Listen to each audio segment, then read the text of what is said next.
Oke, berjumpa lagi di kuliah pengembangan berkelanjutan. Sekarang kita akan masuk ke segmen kelima, dan di segmen kelima kita akan membahas target nomor 6 dan 7 dari goal nomor 11. Di target nomor 6 ini kita akan fokus ke aspek lingkungan. Jadi kita akan banyak membahas tentang, tapi kalau misalnya saya review sedikit bahwa ada dua yang menjadi aspek utama di target nomor 6 ini. Yang pertama adalah polusi udara dan terkait dengan manajemen sampah. Kita sekarang fokusnya lebih ke polusi udara dulu. Nah, kalau kita berbicara polusi udara itu dinilai dengan indeks Air Quality Index atau AQI. Nah, ini adalah salah satu tampilan dari AQI, bahwa si Air Quality Index ini digambarkan sebagai ada beberapa tahapan nih di sini 6, dari mulai good sampai hazardous, dan dia dinilai berdasarkan ukuran partikel. Jadi kalau misalnya kita punya maksudnya bukan ukuran partikel, tapi seberapa banyak kandungan partikel yang ukurannya di bawah 2,5 mikron. Jadi kenapa dinamakan skalanya satuannya adalah PM 2,5 atau 2,5, karena ini adalah mengukur seberapa banyak kandungan polutan dengan ukuran di bawah 2,5 mikron. Yang kanan ini ada informasi nih di sini terkait dengan rekomendasi kesehatannya seperti apa, nilai kandungannya berapa, skornya seperti apa. Ini adalah skor penilaiannya, dan penilaiannya dari good sampai hazardous seperti apa. Nah, berdasarkan penilaian ini kita bisa membandingkan Indonesia dengan negara-negara yang lain. Jadi ini adalah datanya.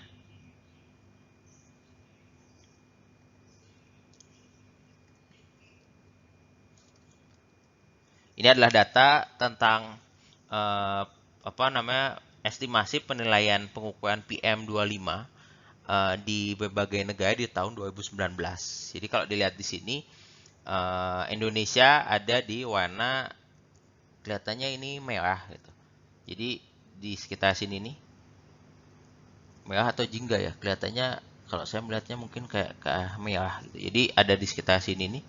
Dan kalau dilihat sebenarnya kalau kita lihat, polusi itu sangat berhubungan dengan kepadatan penduduk gitu. Jadi pada dasarnya semakin padat penduduknya, maka polusi udara juga akan semakin tinggi. Makanya kalau dilihat di sini, posisi Indonesia sebenarnya mirip dengan posisi di India atau negara-negara yang dekat dengan India, di mana kepadatan penduduknya tinggi.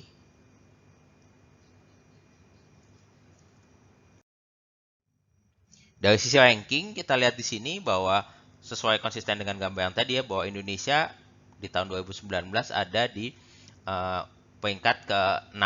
Ternyata warnanya jingga gitu. Jadi agak lebih baik lah gitu dibandingkan dengan India, Afghanistan, Mongolia, Pakistan, dan Bangladesh gitu. Tapi memang posisi di Indonesia memang masih dianggap sebagai negara dengan polusi udara yang cukup tinggi.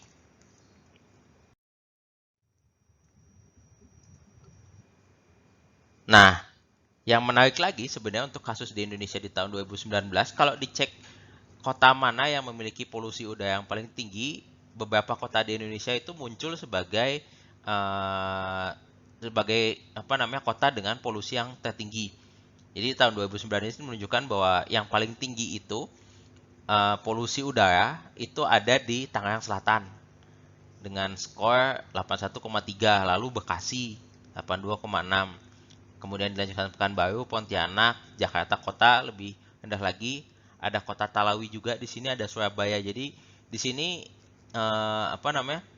secara regional di Asia Tenggara, Indonesia itu menempati kota-kota di Indonesia itu menempati kota sebagai yang paling kotor kualitas udaranya, yang paling jelek kualitas udaranya di Asia Tenggara. Untuk yang paling bersih tidak ada Indonesia. Jadi yang dianggap paling bersih ini adalah Calamba di Filipina. Dan kalau dilihat di sini bahwa dari tangga yang selatan di Indonesia dan di Filipina ini di daerah Asia Tenggara terlihat bahwa range-nya cukup tinggi ya, dari yang dianggap bagus sampai yang dianggap tidak sehat atau di sini terlihat unhealthy gitu. Nah, kalau dilihat di sini secara perbandingan secara dunia, eh, target WHO ini hanya 3,2% kota di Asia Tenggara, kota-kota di Asia Tenggara yang memenuhi persyaratan kualitas udara yang ditetapkan oleh WHO. Jadi memang PR-nya masih banyak untuk meningkatkan kualitas udara. Target selanjutnya terkait dengan ruang terbuka hijau. Jadi secara mendetil, target nomor 7 ini adalah mengurangi dampak lingkungan perkotaan per kapita. Maaf, itu tadi target yang nomor. Perhatikan itu ada aspek terkait dengan uh, untuk ruang terbuka ini ada aspek terkait dengan uh, aman. Jadi lingkungannya ruang terbuka itu aman dan harus harus memiliki akses yang setara bagi banyak orang gitu. Jadi bagi baik yang menyandang disabilitas atau orang tua dan yang lain-lain. Nah, secara aturan Indonesia sebenarnya memiliki aturan terkait dengan ruang terbuka hijau.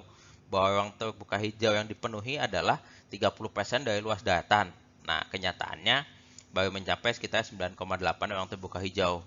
Gitu. Jadi, untuk kota memang diamanatkan oleh Undang-Undang Nomor 26 Tahun 2007 harus memiliki 30% ruang terbuka hijau untuk wilayah kota. Nah, kalau kita bandingkan datanya dari berbagai kota, ya ada berbagai kota di dunia. Di data tahun 2018 sebenarnya ruang terbuka hijau Jakarta itu hanya 4,6%. Coba kalau kita bandingkan dengan Singapura atau negara-negara lain, itu ruang terbuka hijaunya memang jauh lebih besar.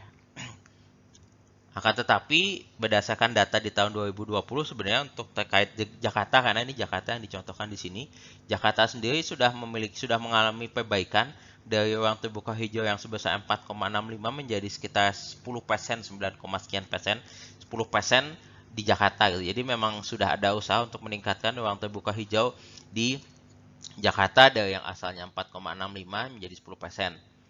Dan kalau dilihat di sini sebenarnya permasalahan di Jakarta sendiri juga muncul di Tokyo gitu, di mana penduduknya juga banyak gitu. Jadi memang mau tidak mau untuk ruang terbuka hijau akan rebutan tempatnya dengan ruangan dengan dengan ruang untuk fungsi yang lain seperti perumahan atau perkantoran.